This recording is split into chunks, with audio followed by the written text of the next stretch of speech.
No, there is a lot. This is something that I never perceived at all when I lived in Washington. I thought was like a dumb conspiracy theory.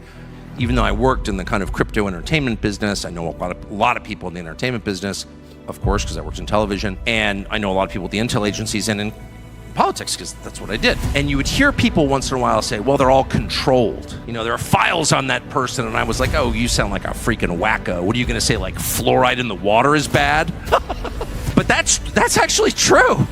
It's true. And I'm not guessing that it's true. I know some of the people involved. There are a lot of people in the entertainment business, but in the cultural business more broadly, certainly in the news business, who are controlled by other forces. Like, obviously, how many of them look independent? How many of them look kind of shifty and afraid? You look at Jimmy Kimmel and like, I don't know what's going on there, but like, that guy clearly is nervous, super nervous. We have been trained to believe that our senses are somehow less valid than things that we read on Wikipedia, which is totally controlled by the CIA. We're not fighting the Chinese people. We're fighting the Chinese Communist Party. And they mean to take us out. It's invisible, but it's happening everywhere. And it's very scary. And the goal is to kind of push us out of the picture and install their system. And their system is a state-driven economic model and centralized control and authoritarianism. Our model is free market capitalism. These two systems are irreconcilable. China is not like anything we've faced before. It is an adversary. It's not a competitor, right? Great power competition. We are in an invisible war, and it's been going on for a long time. You say, what does that mean, an invisible war? Well, it takes many forms, and the vectors of attack are seemingly nowhere but everywhere at the same time. Intellectual property theft, okay? We lose more every year in intellectual property theft than in almost anything. Hundreds and hundreds of billions of dollars have been stolen by China to advance their manufacturing, to advance their dual-use technologies, to advance their military, and so forth. This is happening at universities. This is happening at companies. I mean, it was like 2 months ago that a Chinese citizen working at Google left the company with a thumb drive and he was on his way to Beijing. I mean, this is happening every day. You have Chinese scientists at Livermore Labs or wherever stealing stuff. So there's that element, which I think a lot of people understand. What people may not understand is China's ties to organized crime and to money laundering operations.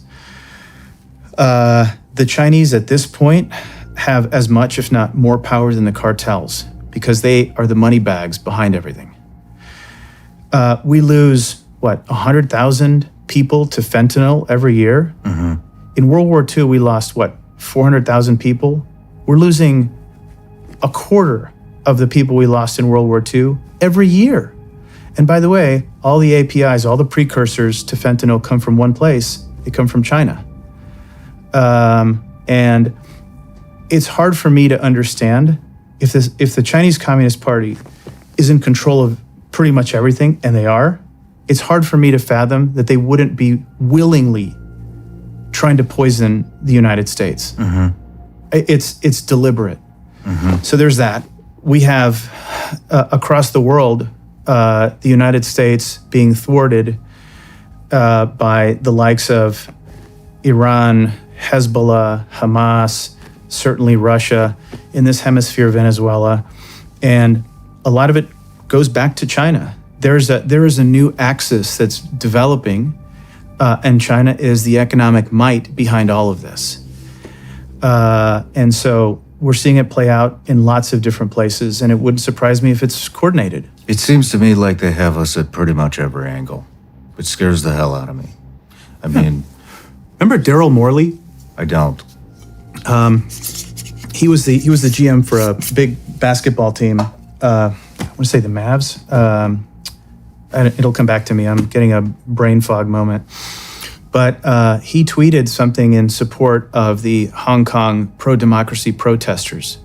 And he got pilloried by everybody in the NBA. And so why?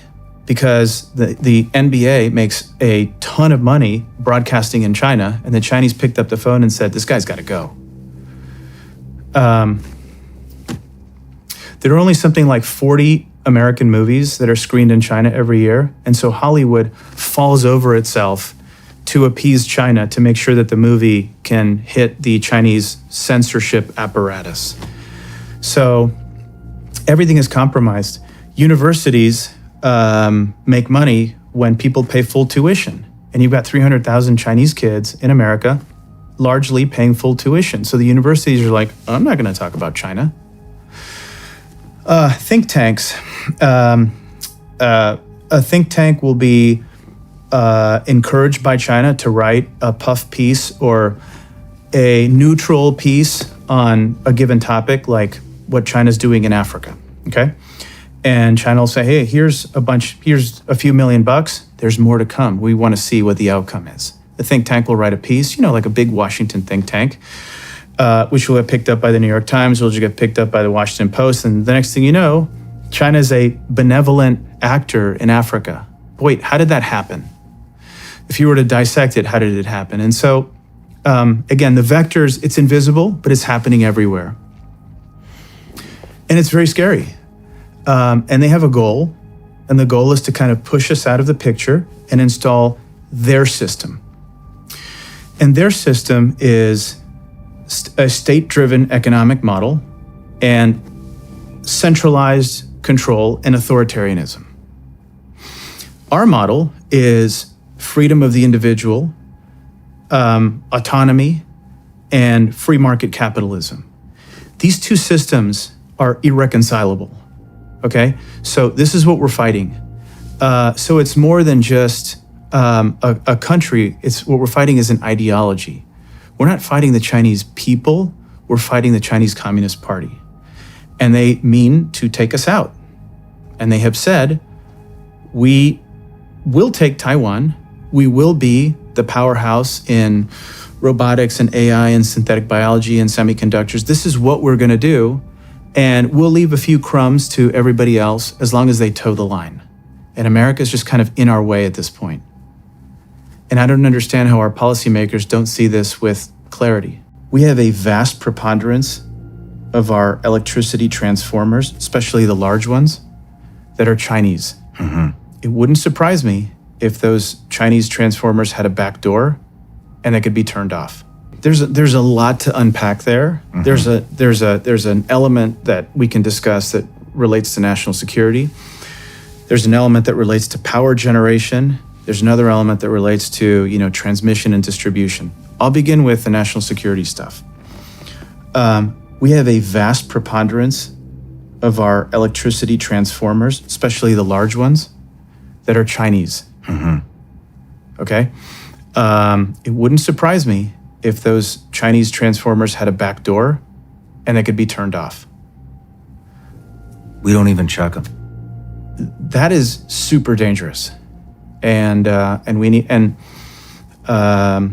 tend to stay out of political discussions, but I sort of scratch my head when one of the first executive orders in the Biden administration was to allow for Chinese electricity transformers. And the prevailing thought was, oh, these are commoditized products, who cares? And, certainly the electricity companies wanted them because they were cheap, right? And they're looking for their bottom line, and the bottom line reflects in their share price, and their share price reflects in the CEO's, compensation. I get it. But I think we need to do a very deep dive on where we're vulnerable. And it's not just in our electricity transformers. Our port cranes are also vulnerable, those that are made in China.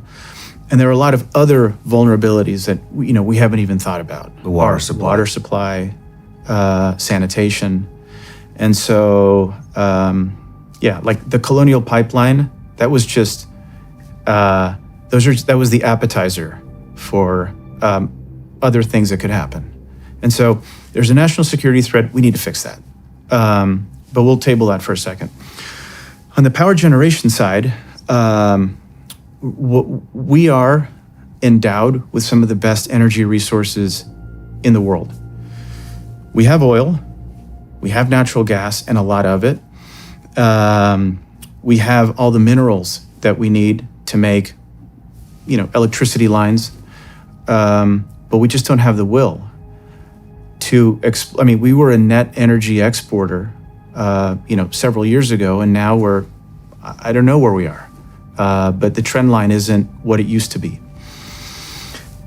And I don't really have a lot of heartache about transitioning from fossil fuels to renewable sources at all. In fact, my wife has a Tesla. We have solar panels on my roof. And that's great. The problem is we have to be intellectually honest about how these things work. So when you have a giant solar farm or a giant wind turbine farm, what happens when the sun isn't shining? What happens when the wind isn't turning the turbine? So that's a problem. And then you have to think about baseline power. If I'm a manufacturing company, I can't just rely on power like, oh, it's sunny today, I can start my manufacturing process. You need baseline power. And so to get baseline power, one of the solutions is to create battery storage. You need to have battery storage, right? Such that when the wind doesn't blow, you still have power. Now, to me, there's a stupefying level of intellectual dishonesty when it comes to the green energy world. While I agree that we should transition, I'm not going to dispute that. What we're doing is if we were to flip the green switch tomorrow, we give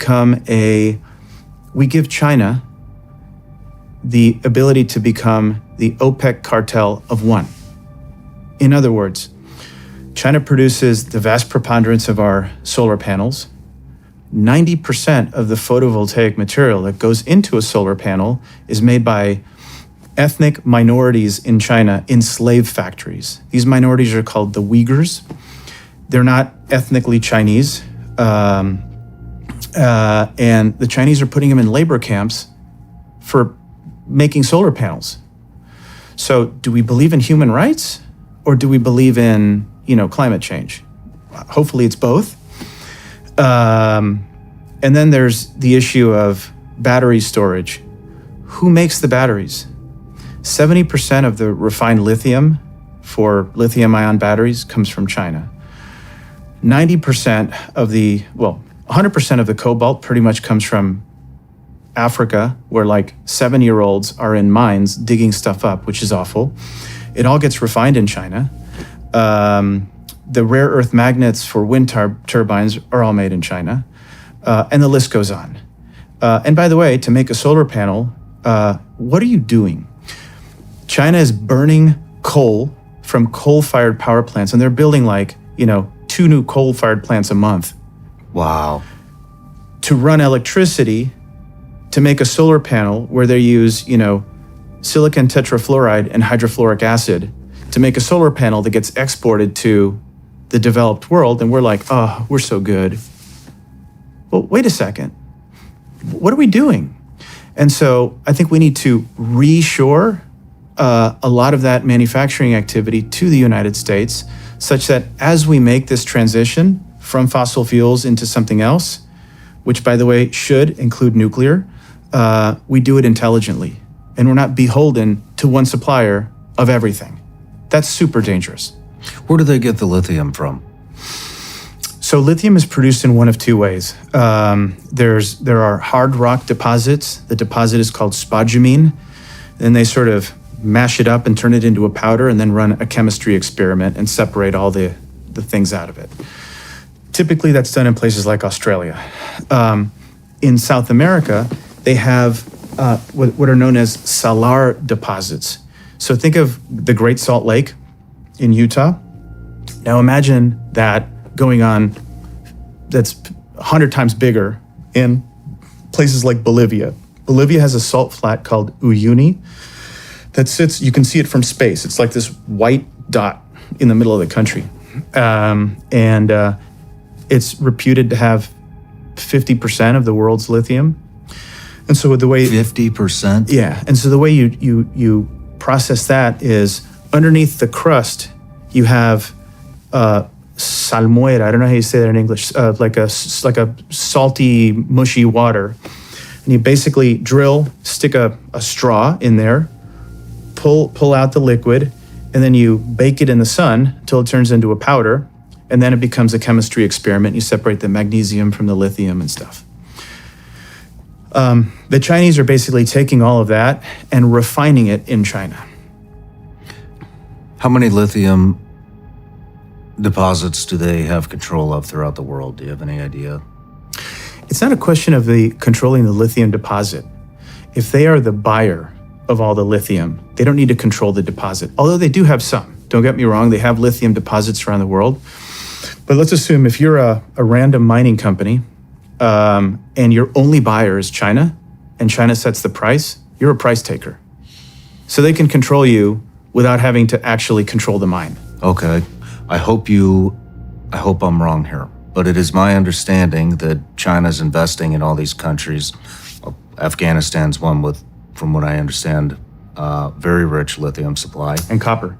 And they're putting in the infrastructure so that the Afghans can mine that lithium and give it or sell it to China. So would 100%. would that be control of that mine? Because they put the infrastructure in. Look, there are a lot of ways to control things without actually having to control them. So if you control the egress from the mine and you own the road, great.